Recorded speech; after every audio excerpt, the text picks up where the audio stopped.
O vereador Marcos Aurélio Espíndola, o Badeco, e o ex-presidente da Câmara de Vereadores da capital, César Faria, foram absolvidos do processo de cassação. A discussão e a votação das denúncias contra Faria começou no fim da tarde e a de Badeco depois das 9 horas da noite. Dos 23 vereadores da capital, 22 votaram. Vanderlei Farias, do PDT, foi quem não compareceu na audiência. Para que os parlamentares fossem cassados, eram necessários 2/3 dos votos dos presentes. Nenhuma das denúncias contra eles foram aceitas. Faria e Badeco foram denunciados e investigados por decoro parlamentar depois da Operação Ave de Rapina, deflagrada pela Polícia Federal em novembro de 2014.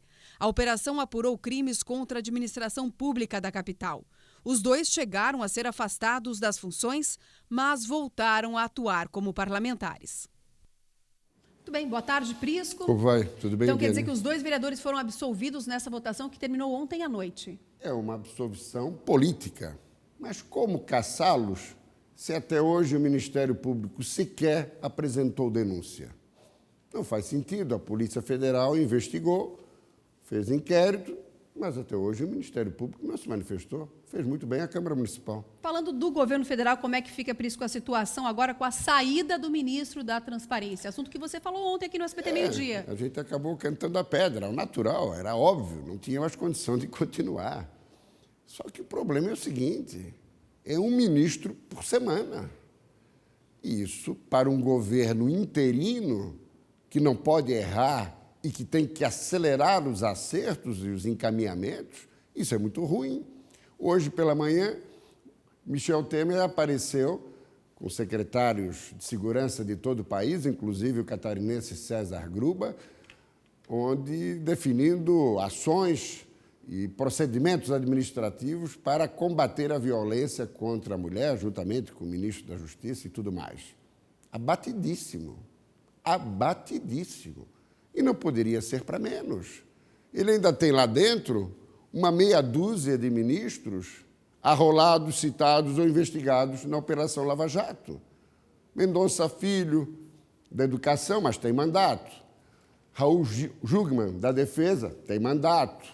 Maurício Quintela, dos Transportes, tem mandato, mas tem 2 que não têm mandato e são amigos de Michel Temer de longa data. Gedel Vieira Lima, na Secretaria de Governo, e Henrique Eduardo Alves, no Turismo.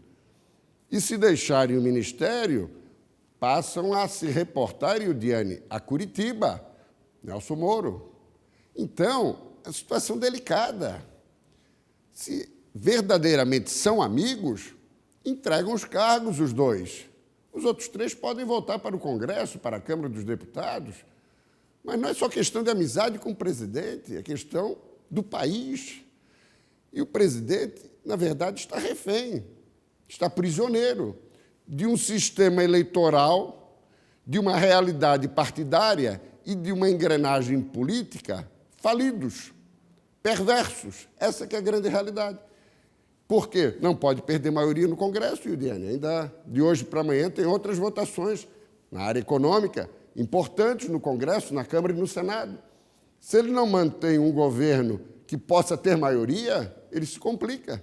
Como já se complicou Dilma Rousseff, aí entrou uma série de outros ingredientes que afundaram o governo Dilma Rousseff, a começar pelo aspecto da corrupção. Vamos falar agora da dívida do Estado junto à União. O secretário da Fazenda viaja até Brasília. A expectativa é que o ministro da Fazenda, Henrique Meirelles, esteja convocando uma meia dúzia de 7, 8 secretários de Fazenda dos principais estados, a começar por Santa Catarina, que foi quem deflagrou esse processo da negociação da dívida dos estados com a União.